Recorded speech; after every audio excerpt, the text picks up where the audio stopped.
And now, aviation weather around Alaska.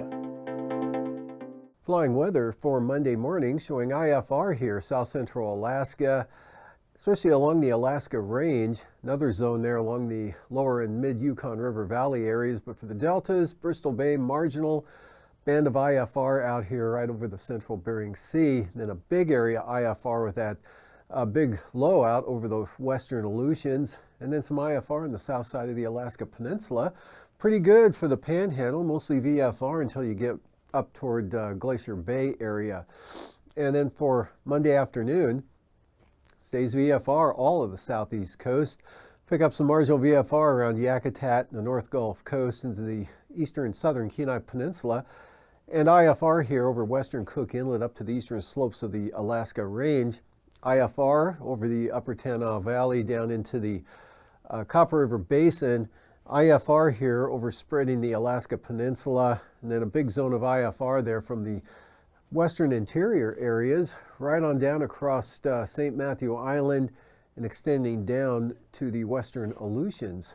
And for the afternoon, or for Tuesday morning here, we've got IFR through the Bering Strait, St. Lawrence Island, right in across Bristol Bay and the Alaska Peninsula. That actually moves into Shelikof Strait and surrounds much of Kodiak Island, extending up into western Cook Inlet. Kenai Peninsula, Prince William Sound, marginal VFR. Pretty good VFR over much of the interior, except here over the upper Tanana Valley. 40-mile country there, down to the eastern Alaska Range. A little marginal. IFR for Adak, marginal for Atka, and then Shimianatu west of Amchitka, IFR. Southeast coast, pretty good. Yakutat on down the Panhandle there. VFR, possible marginal VFR right off the west coast of Prince of Wales Island. And then for the afternoon, that all vanishes. Good VFR for the eastern North Gulf Coast and the Panhandle, as well as the Gulf of Alaska. IFR Kodiak Island here up into southern Cook Inlet. Mostly VFR in the interior from northern Cook Inlet right up to the Arctic coast.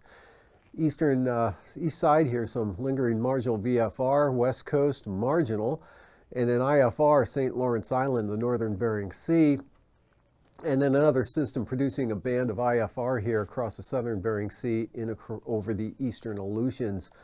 And from there, looking at the passes, Brooks Range, another VFR day coming up for Anaktuvuk and Adigan.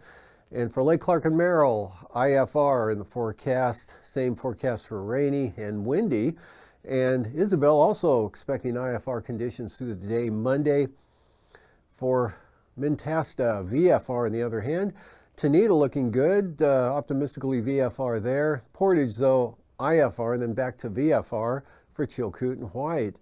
Freezing levels, 2,000 feet down over Dixon Entrance there at the surface here right along the west coast of the Panhandle, North Gulf Coast, across northern Bristol Bay, and then back up to near St. Matthew Island. Otherwise, not much to look at here.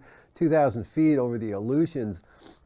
And for icing, the best chance of any significant icing tomorrow would be here for the Alaska Peninsula on up into southern Bristol Bay area. Aleutians pretty well out of the picture there with most of the moisture up to the north. And then some possible isolated moderate rime icing here, mid and lower Yukon River Valley, in across much of the southwest interior, eastward there into northern Cook Inlet and the Susitna Valley. And taking a look at the jet stream, low pressure here over the Yukon Flats just south of the eastern Brooks Range. So there's a westerly flow here at 65 to 70 knots, picking up to 90 knots over the Yukon, lighter for the southeast coast. And then this low here, a new low there just south of Nikolsky, and then the main low back to the west, producing a broad area of southeasterly winds anywhere from 70 to 80 knots. And at 3,000 or 9,000 feet, again, several lows now. The main one still back there over the western Aleutians, and several new ones forming here, and that produces a big area of southeast winds anywhere from 40 to 45 knots up to 50 knots toward the main low center. Another low here in the Bering Strait producing easterly winds up to 55 knots there from over the western Arctic coast, but light in the interior and light down across the Panhandle. 3,000 feet showing continued light wind patterns this elevation over the southeast coast into the southern southeast interior. A couple of bands of easterlies here, 145 to up to 60 knots there, and then the Arctic coast looking at easterlies 35 to 50 knots. And then a broad area of southeast winds again here at this elevation, 50 to 60 knots here, and then 60 to 65 knots on the north side of that low center, stationary over the western Aleutians. Turbulence-wise, considerable moderate turbulence, pretty likely here, Kodiak Island, Bristol Bay up into southern Cook Inlet, and all along the southwest coast and Nunivak Island, as well as up here along the northwest coast and the western Arctic coast. And then light to isolated moderate turbulence there across the northern interior and also out over the central and western Aleutians.